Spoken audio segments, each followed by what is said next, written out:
Welcome to the deep dive, the place where we take that fire hose of information that defines the modern world. It really is a fire hose, isn't it? It is, and we try to turn it into a clear, drinkable stream and maybe equip you with the advanced tools you need to understand it all better than ever before.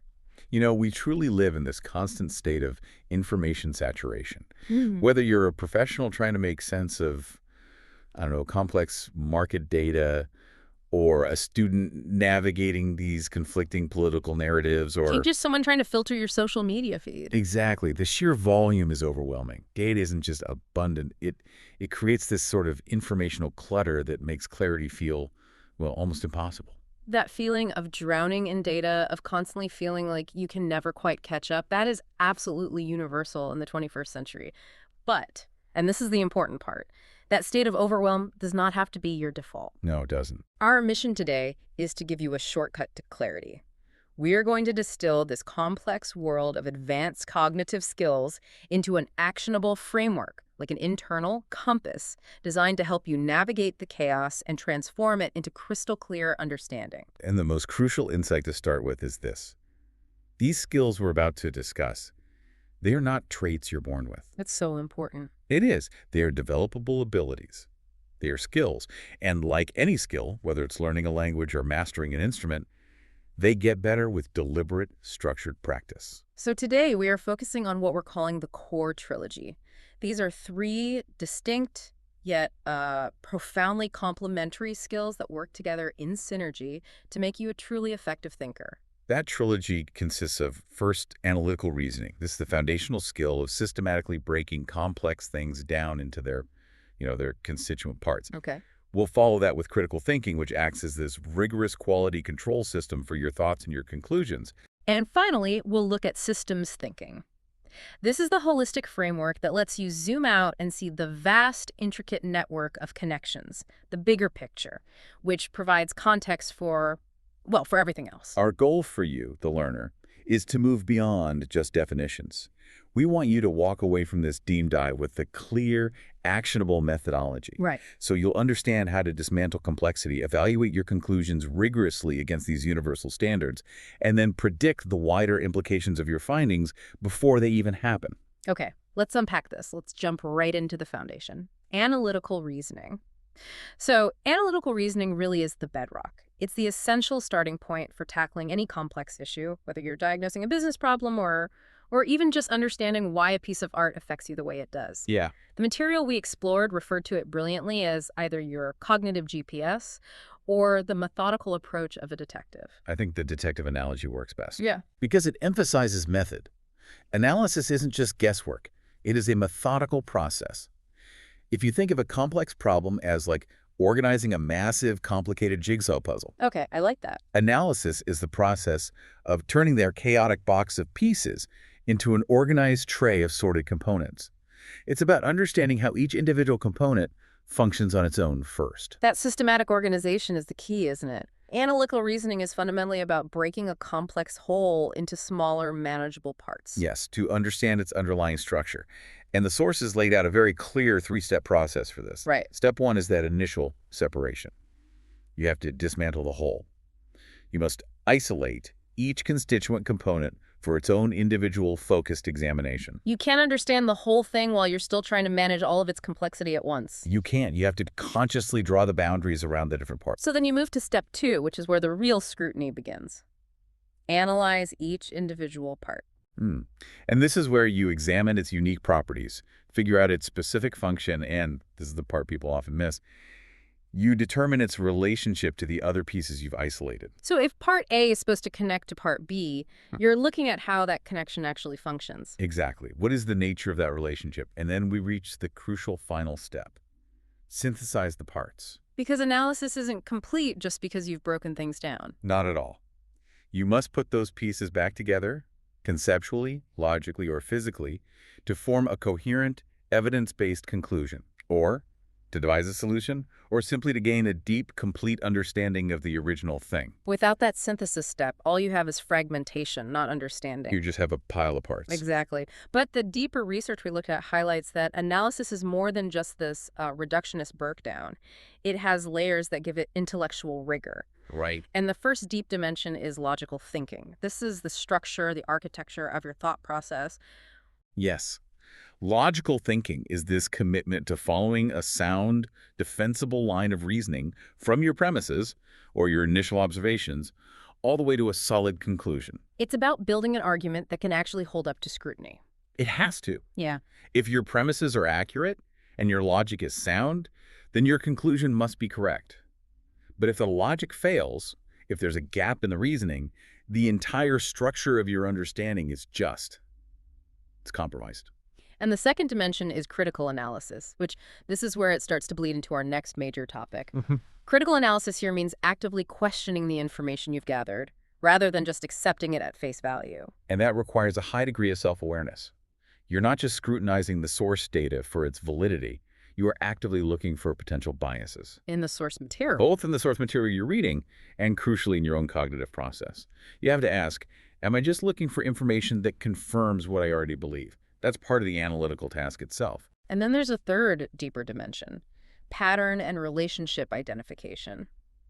This is, I think, a subtle art. It's seeing the intricate threads, the connections, the underlying structures that weave complex information together. It's recognizing subtle repetitions, even when they're disguised by new data. It's truly spotting the signal that's hidden deep within all the noise. And that skill provides immediate, profound value. Oh, absolutely. The first benefit is making informed choices.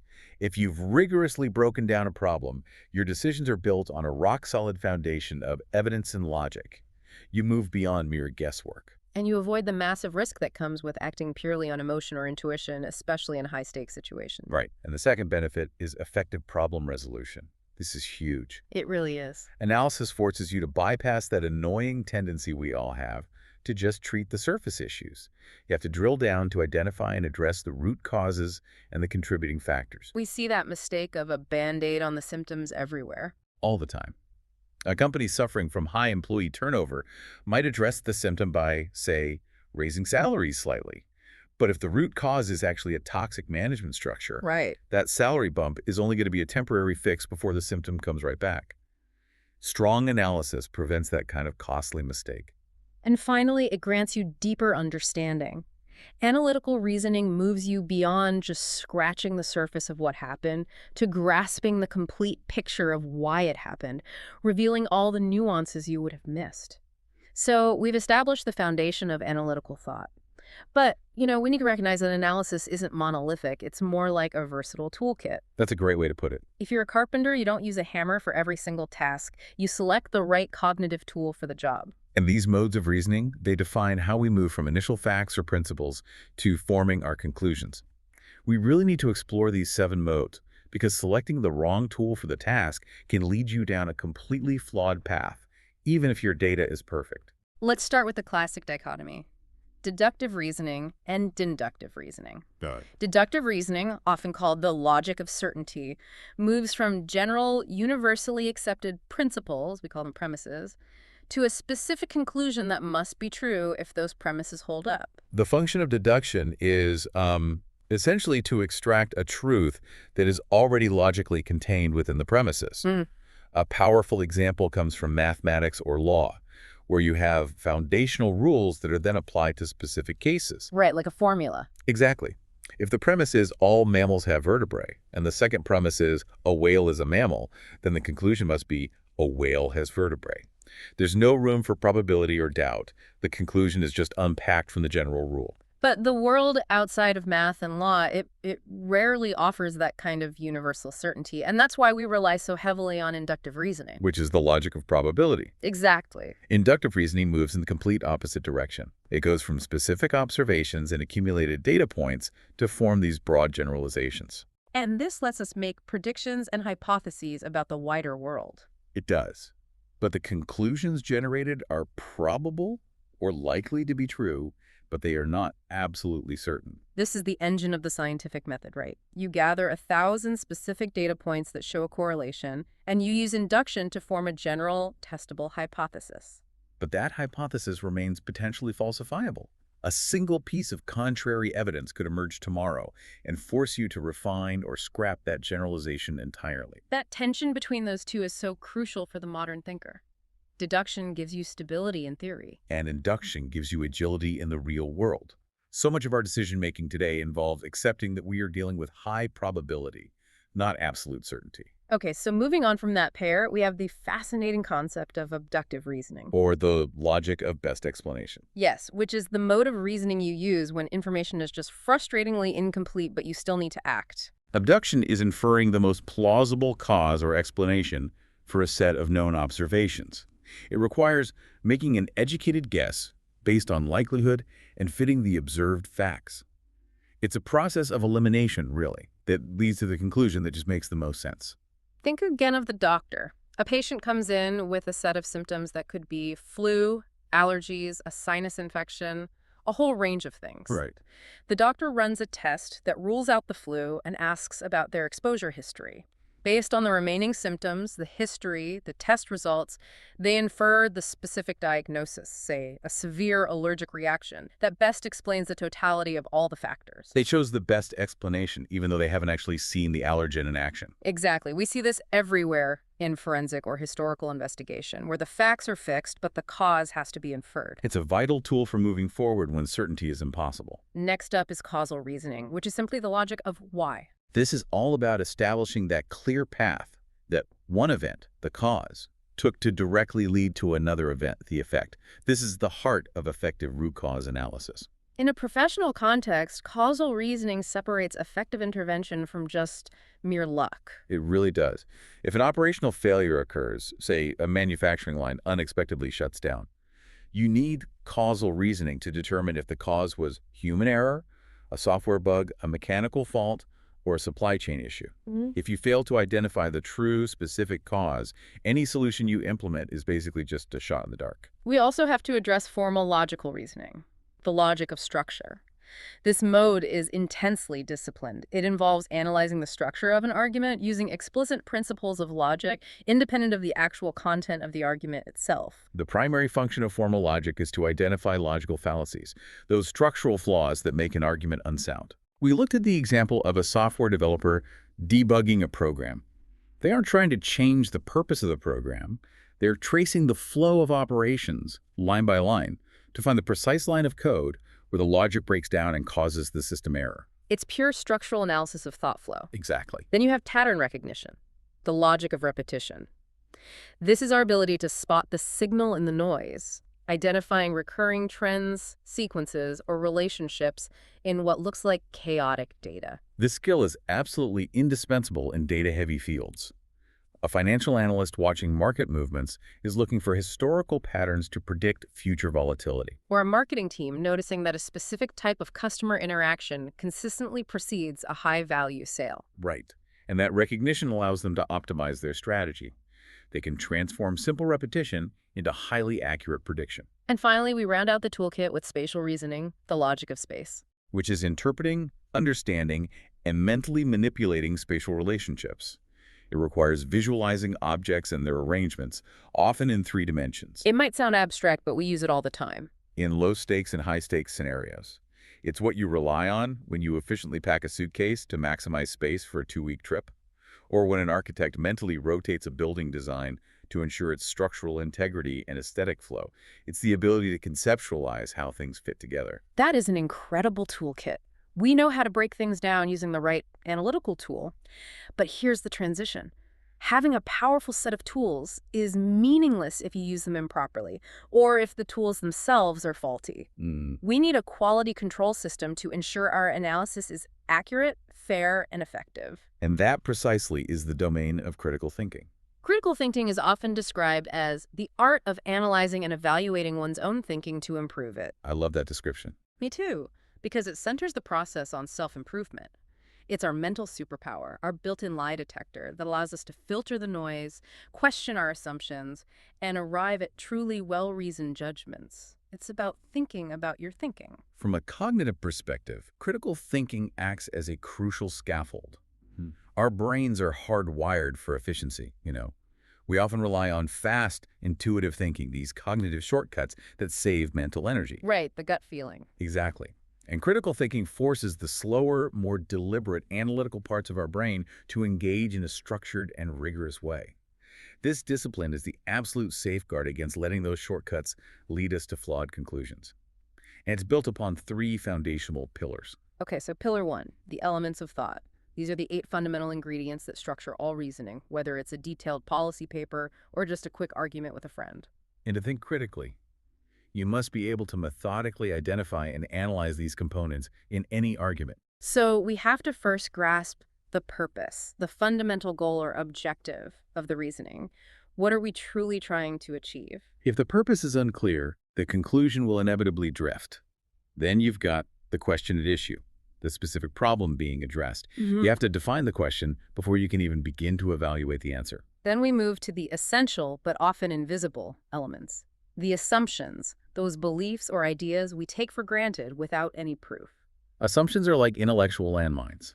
If an assumption is incorrect, the entire argument built on top of it just collapses. And we also need to identify the point of view, the frame of reference or perspective from which the issue is being considered. Crucially, after that, we evaluate the information, the facts, the data, the evidence being used. Is the data valid? Is it sufficient?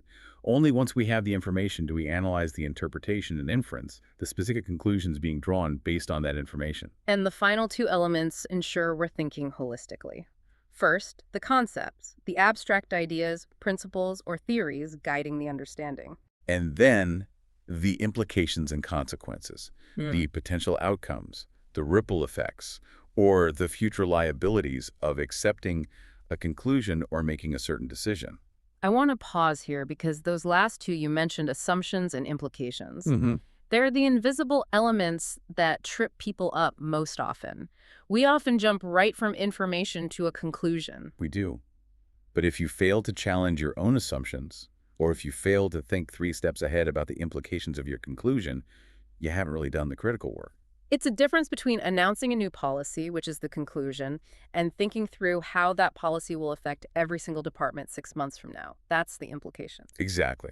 And once we've identified all 8 elements, we need the standard by which to judge them. Which brings us to pillar 2, universal intellectual standards. Yes, these 9 standards act as the quality control checklist. They assess the rigor, the validity, and the truthfulness of any reasoning process, regardless of the subject matter. Okay, so the first 3 deal with immediate comprehension. We have clarity. Is the thought easy to understand, free from jargon and ambiguity? Then accuracy. Is the underlying information true and correct? And precision. Is there enough specific detail to move beyond vague generalizations? Because you can be clear and accurate, but still lack precision. That's a great point. Then we assess relevance and depth. Relevance. Does the information or idea relate directly to the question at hand? Weeding out irrelevant data is critical for focus. And depth. Does the reasoning address the underlying complexities of the issue, or is it just scratching the surface of a deep problem? And we also need its complement, breadth. Does the reasoning consider a wide range of relevant viewpoints? If you only consume data that supports your initial bias, you have analytically failed the breadth standard. Right. The final 3 deal with internal coherence and objectivity. Logic. Does the reasoning flow coherently? Do the premises actually lead to the conclusion? And significance. Does the reasoning focus on the most important consequential aspects of the issue, or is it getting distracted by trivial details? And perhaps the most difficult standard to maintain, fairness. Is the reasoning impartial, objective, and free from personal or self-serving bias? This demands that you treat all viewpoints, even those you despise, equitably in your analysis. And that commitment to fairness and intellectual objectivity brings us to pillar 3, essential intellectual traits. These are the personal virtues or habits of mind that define a consistent, lifelong critical thinker. You're integrating these standards into your very identity. Let's start with intellectual humility. This means recognizing the genuine limits of your own knowledge. It's the discipline to be comfortable saying, I do not know, or I could be wrong. Without this trait, you just stop learning. Defending your view becomes more important than finding the truth. And closely linked is intellectual courage. This is the willingness to consider and fairly evaluate ideas that challenge your own deeply held beliefs, especially when those beliefs are tied to your professional identity or worldview. It takes real courage to look at data that might invalidate years of your work or a core assumption you have about the world. Then there's intellectual empathy. This is the capacity to genuinely inhabit another person's frame of reference, to understand their reasoning and perspective from the inside out, even if you fundamentally disagree with their conclusions. And intellectual integrity. This is the constant self-check. You have to apply the same rigorous standards of evidence, logic, and precision to your own internal monologue that you apply to others. If you demand honesty from a commentator, you have to be honest with yourself about why you hold a certain view. Yes, then we need intellectual perseverance. Complex problems are frustrating and mentally draining.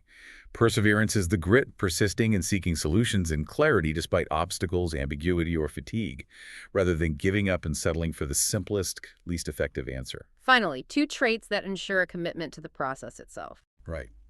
Confidence in reason. Trusting that evidence-based reasoning and logical methodology are the most powerful tools available for making high-quality decisions, superior to relying on gut feelings or tradition alone. And intellectual autonomy. Thinking independently.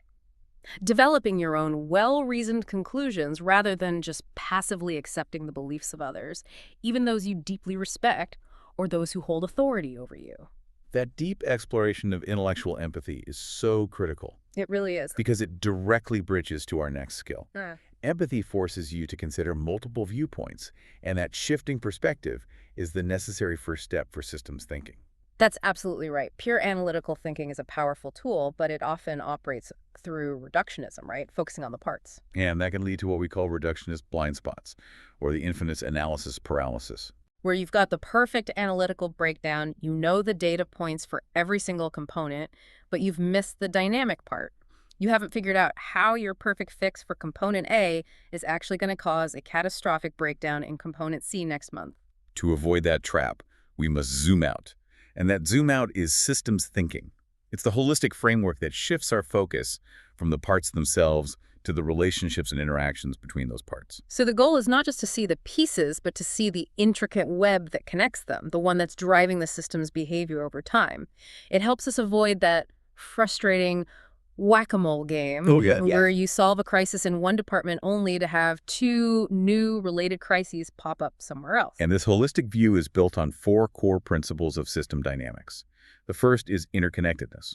All parts of a system are linked, often in non-obvious ways. Right. This means actions in one area will inevitably create ripple effects, sometimes in surprising, distant parts of the system you never intended to touch. We looked at the business expansion of the sales team offering aggressive, deep discounts to hit a quarterly target. That's the isolated action. And they succeed at their goal. They do, but the ripple effects are immense. They strain the production team's capacity, they erode the overall profit margins for the year, and most subtly, they lower the perceived brand value in the long term by training customers to wait for discounts. All of those consequences from a single, localized decision. Exactly. The second principle is synthesis. This emphasizes that the system as a whole is always more than the sum of its parts. If you use pure analysis on a complex ecosystem like a forest, you'd catalog the individual trees, the soil pH, the animal species. That's valuable, but it's fragmented. Synthesis, though, reveals the resilient, self-regulating ecosystem, the emergent property that no single tree or handful of soil possesses on its own. It's the overall stability and adaptability of the forest, which only emerges from the complex interactions of all the components working together. Okay, and next are feedback loops. Which are the dynamic engines that drive system behavior over time. They define how outputs become inputs. We talk primarily about 2 types. First are reinforcing loops. Right. They amplify change, they create exponential growth or collapse, like the classic analogy of a snowball rolling downhill. The more it rolls, the bigger it gets, which allows it to roll faster, making it even bigger. They're cycles of rapid change. And then we have balancing loops. These loops stabilize the system, pushing it toward a desired goal, an equilibrium, or a regulated state. The market forces of supply and demand are a classic example here. If demand for a product far outpaces supply, the price rises, which eventually discourages new demand, bringing the system back toward balance. They seek homeostasis. And finally, we have circular causality. Yes, systems thinking inherently rejects that simple linear chain of A causes B. Causality is complex and interwoven. Our sources illustrate the vicious cycle of poverty, limiting access to quality education, which in turn limits economic opportunity, which then perpetuates poverty. Understanding that circular dynamic is what allows us to escape the linear trap and identify the true points of intervention. And to apply these dynamic principles, you need specific mental habits. The first essential mindset for a systems thinker is zooming in and out. This is the ability to shift focus fluidly between the minute operational detail and the big picture strategic landscape. Think about an urban planner. They have to be able to focus on the confusing design of a single intersection that's causing traffic backups, that's zooming in. Right. But they must simultaneously understand how that intersection sits into the entire city's economic development, public transit network, and climate goals. That is zooming out. You need both resolutions seamlessly.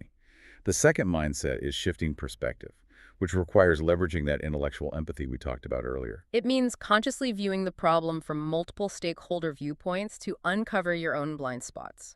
If you are evaluating a company's internal process, you have to inhabit the viewpoint of the customer, the frontline employee who executes the task, the manager who oversees the metrics, and the finance department, concerned with cost efficiency. The problem looks fundamentally different from each lens. And the system can only be improved when all those perspectives are integrated.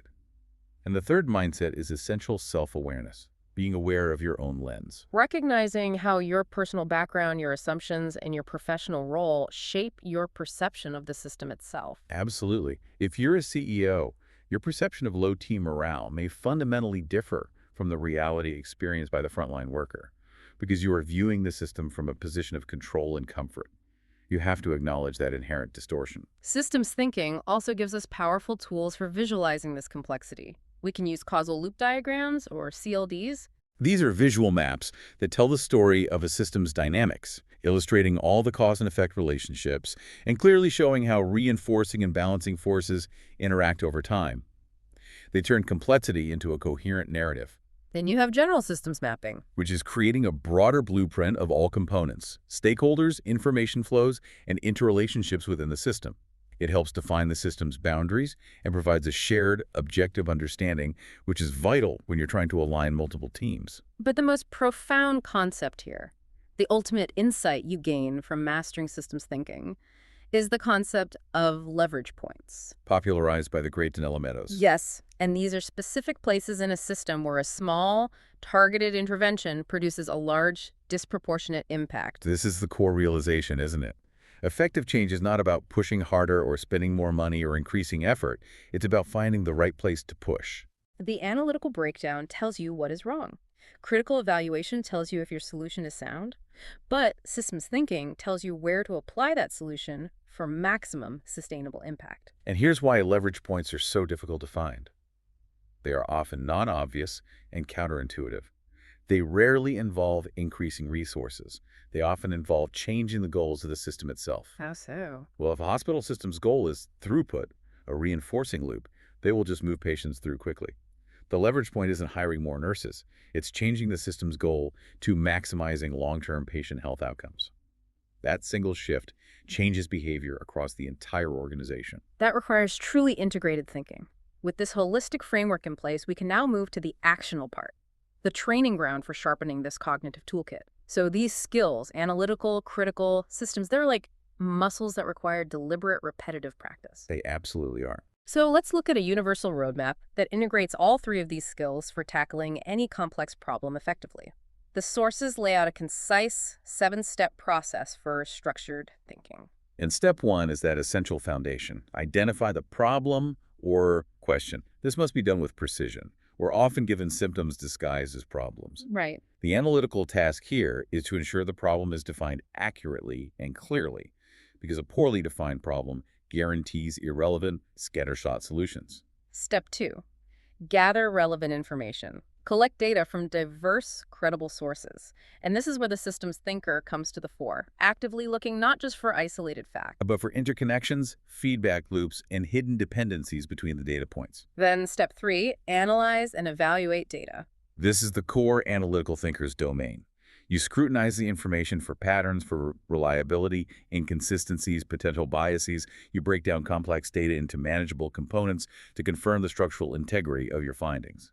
Step 4 is the critical thinker's mandate.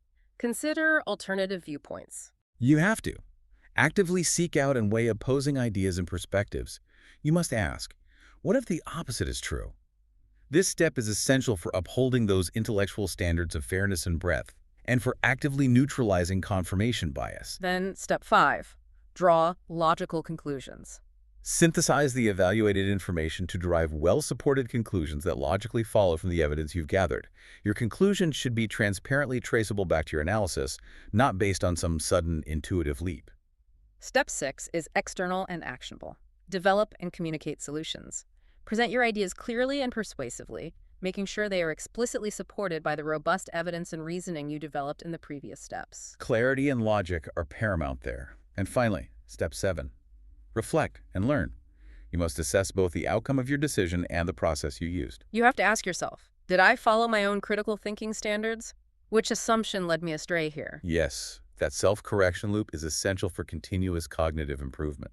Alongside this roadmap, there are some versatile tools you can use to structure and deepen your thought process. One classic tool is the Socratic method, which involves using probing, disciplined questions to examine beliefs and uncover hidden assumptions. It's relentless questioning forcing deeper rigor. It is. By repeatedly asking, why is that true, and how do you know that specifically? You challenge surface-level thinking and compel a deeper, more precise explanation. It's the purest exercise in intellectual humility and precision. Another widely used framework, especially in business strategy, is the SWOT analysis. Strengths, weaknesses, opportunities, and threats. Right. It's a structured way to evaluate all of those related to a decision. It forces you to systematically consider both internal factors, the strengths and weaknesses, and external factors, the opportunities and threats. And finally, mind mapping and visual mapping. These use diagrams to organize complex ideas, brainstorm freely, and visualize connections between disparate pieces of information. They're powerful for the analytical thinker who needs to break ideas into clean branches. And essential for the systems thinker who's trying to visualize how those branches connect to form an interconnected whole. So how do we build these mental muscles on a daily basis? The research suggests several simple but highly effective drills. First, practice active listening. Focus intently on understanding what the other person is saying, their premises, their evidence, their perspective, rather than just waiting for your turn to speak or formulating your rebuttal in your head. Second, engage in respectful debates and discussions. This forces you to articulate your views, defend them with logic and evidence, and actively analyze opposing arguments. This is how you build intellectual courage and argumentative structure. Third, solve puzzles and strategy games. Things like chess, Sudoku, or complex logic grid puzzles. Those train your brain to see patterns, to think several steps ahead, and to solve problems systematically. Essential pattern recognition and analytical skills. And fourth, read widely. So important. Across diverse genres, disciplines, and viewpoints, especially those that actively challenge your current thinking. This constantly expands your intellectual horizons and exposes you to entirely different ways of structuring knowledge. Now we come to the final, necessary segment, navigating the minefield, the common cognitive pitfalls. Our brains love shortcuts, and those shortcuts often lead to predictable blind spots that can undermine even the most rigorous analysis. Awareness is the first line of defense. The first, and perhaps most dangerous, is confirmation bias. The insidious tendency to seek out, interpret, and remember information that confirms your pre-existing beliefs while conveniently ignoring, discounting, or downplaying contradictory evidence. The only robust way to avoid this is to practice radical intellectual humility. Actively seek out the highest quality arguments against your position. Ask yourself, what evidence would it take to prove me wrong? And if you can't answer that question, you are likely trapped in confirmation bias. Next are logical fallacies. These are flaws in argument structure that render the conclusion unsound, even if the premise sounds compelling. We see these everywhere in public discourse. Common examples include the ad hominem attack, where you dismiss the person instead of the argument, or the straw man fallacy, where you deliberately misrepresent an opponent's argument to make it easier to knock down. And you avoid these by learning to recognize the major types. You build an internal fallacy detector that works against both others' arguments and your own. The third is overgeneralization. This involves drawing sweeping, often universal conclusions from insufficient or unrepresentative evidence. Making a broad statement based on one or two isolated incidents. The safeguard here is simple yet demanding. Always ask, do I have enough evidence to support this claim? And is my sample of data truly representative of the whole? Resist the urge to make a universal claim based on a single anecdote. We also face the trap of hasty conclusions. This is the error of making a decision without conducting a thorough analysis due to impatience, pressure, or an emotional desire for closure. We want the problem solved now. Even if we don't know the full context. The avoidance technique is to actively cultivate patience and resist that urge for snap judgments. You have to adhere to a systematic process of evaluation, like the 7-step process we discussed, even when you feel pressure to deliver an immediate answer. And finally, ignoring context. This is the failure to consider the broader circumstances, background, or surrounding factors. A compelling fact ripped from its context can be completely misleading. And this is where systems thinking saves the day. You must always ask, what's the full system picture and what else is going on here in the background to ensure you understand the complete story before you draw conclusions. Navigating these pitfalls requires constant vigilance and a lifelong commitment to intellectual integrity. So what does this all mean? We've outlined 3 powerful skills, but their true power is found in their cognitive synergy. Yes, they form an integrated operating system designed for complexity. If you try to analyze without criticizing, you get elegant but flawed conclusions. If you try to criticize without a systems view, you get a precise solution that creates chaos somewhere else. The synergy works like this. Analytical reasoning gives us the tools to deconstruct the complex problem into manageable components. Critical thinking gives us the intellectual standards to evaluate and refine our analysis, ensuring accuracy, fairness, and logical coherence. And systems thinking gives us the holistic perspective to understand how our solution will ripple through the interconnected whole, guiding us toward the highest leverage intervention point. So your key takeaway as a learner should be to relentlessly focus on finding those leverage points. Right. Stop expending all your effort trying to treat symptoms with maximum force.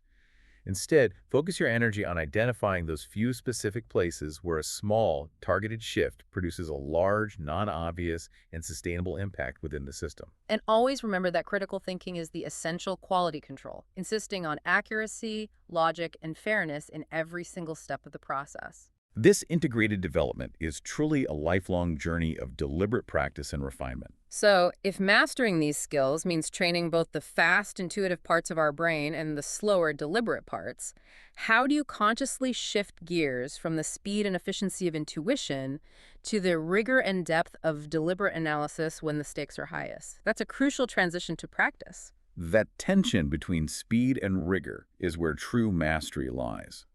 For those interested in going deeper into that interplay between intuitive and analytical thought, the fast system versus the slow system, we highly recommend Daniel Kahneman's foundational work, Thinking Fast and Slow. And for building out that crucial, holistic, zooming out mindset, the foundational text for system dynamics is Donella Meadows' Thinking in Systems, a primer. The commitment to this deliberate practice, the constant cycle of analysis, critique, and holistic integration, is what separates the well-informed from the truly discerning and effective thinker. Thanks for diving deep with us. We'll see you next time.